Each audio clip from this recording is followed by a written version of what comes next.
In this video, I want to go over example 8.2 from the textbook. Okay, so what is this example? So what we want to do is we want to find the net force on a particular charge configuration where this charge configuration is essentially a hemisphere.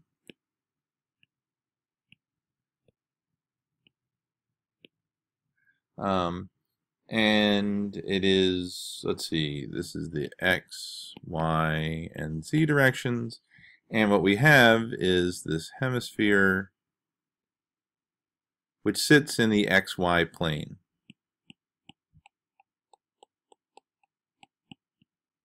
Like so. So now this is the hemisphere has a radius of capital R, and it's a uniform volume of charge, and so the total charge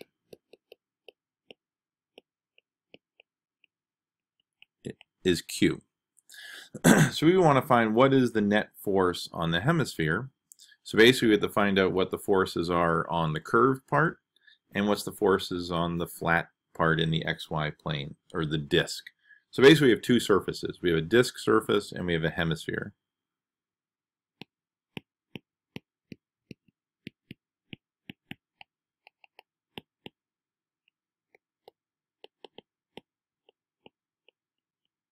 Okay.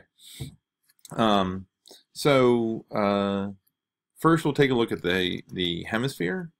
So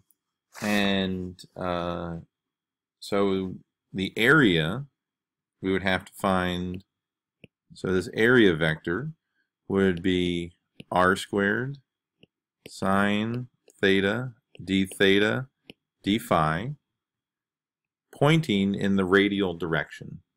So we've essentially now picked this area right here, which is at a constant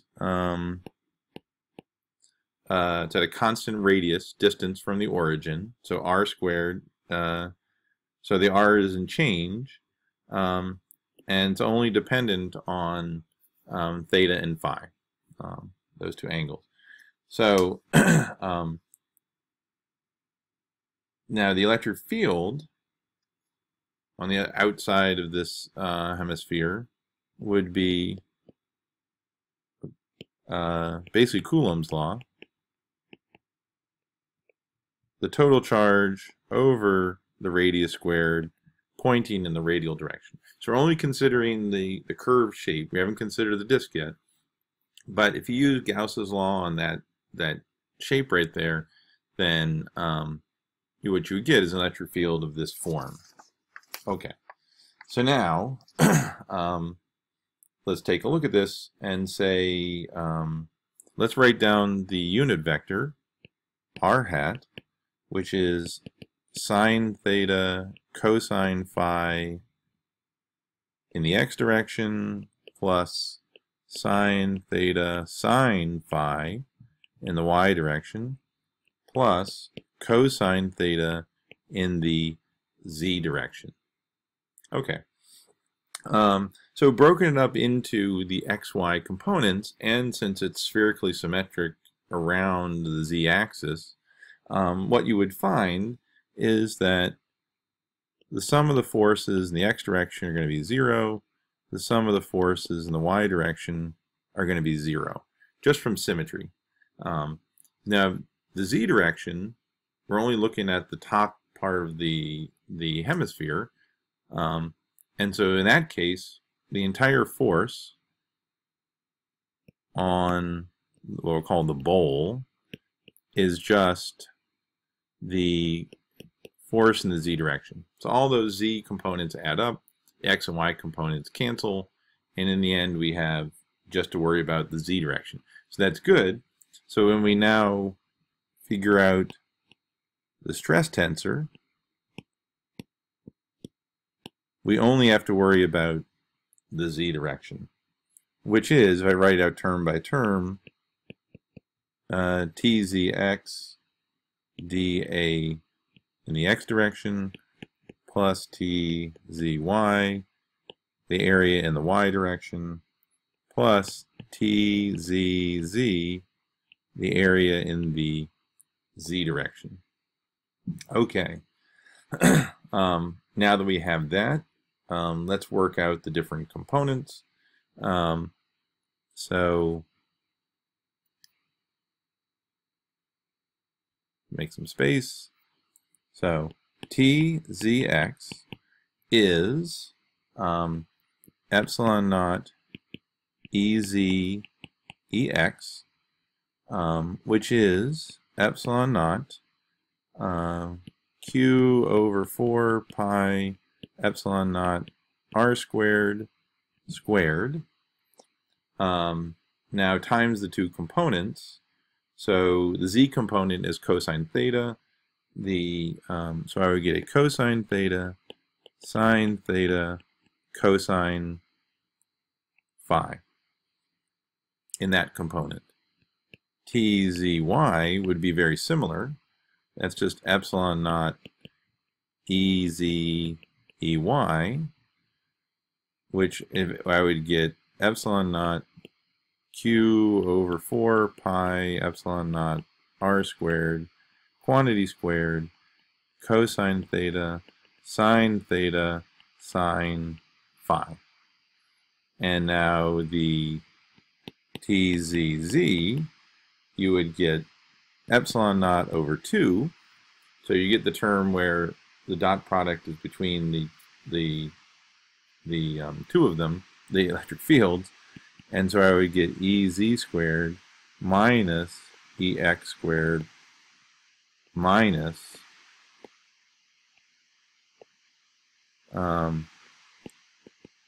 ey squared, which, if you put all that together, gives you epsilon naught over 2 q over 4 pi epsilon naught r squared squared cosine squared theta minus sine squared theta. Okay, now we have to work out the area vector. Dax is r squared sine squared theta cosine phi d theta d phi. The area y is r squared sine squared theta sine phi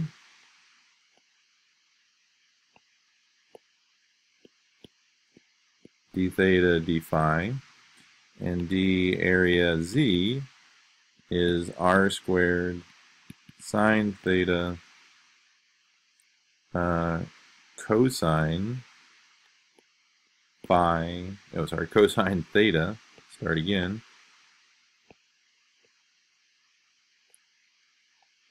cosine theta d theta d phi.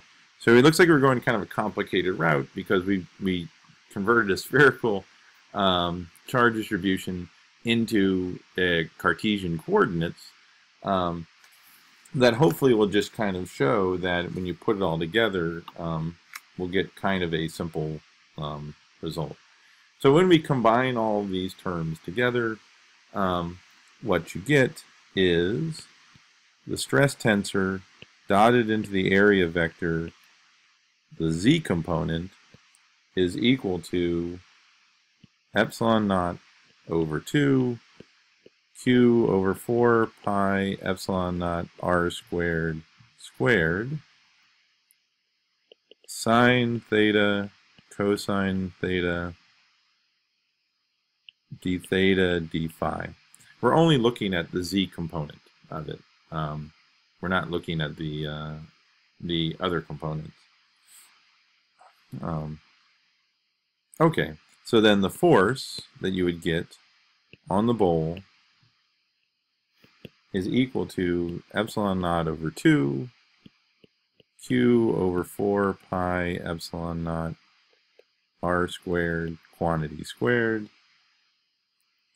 integrate over phi, you get 2 pi, and then the integral from 0 to pi over 2, because we're only doing half a sphere, of sine theta cosine theta d theta. So you look up that integral, what you find is that's equal to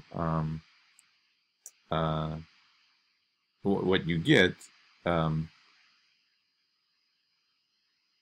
What you find is you get a 1/2. So I get no, I'm sorry. Yeah, you get a 1/2, and so I get epsilon naught pi q squared over 16 pi squared epsilon naught squared r to the 4th times 1/2, or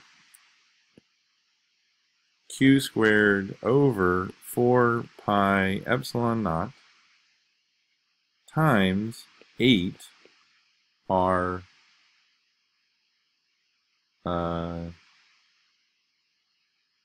squared. So,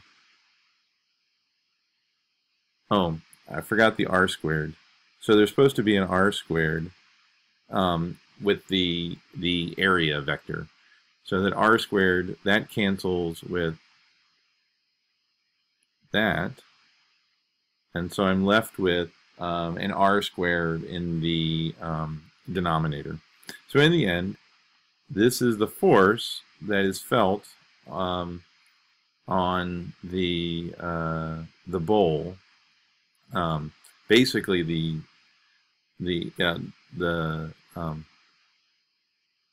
stress the bowl feels on itself because it's made up of a distribution of charges. Okay, so that is the first part.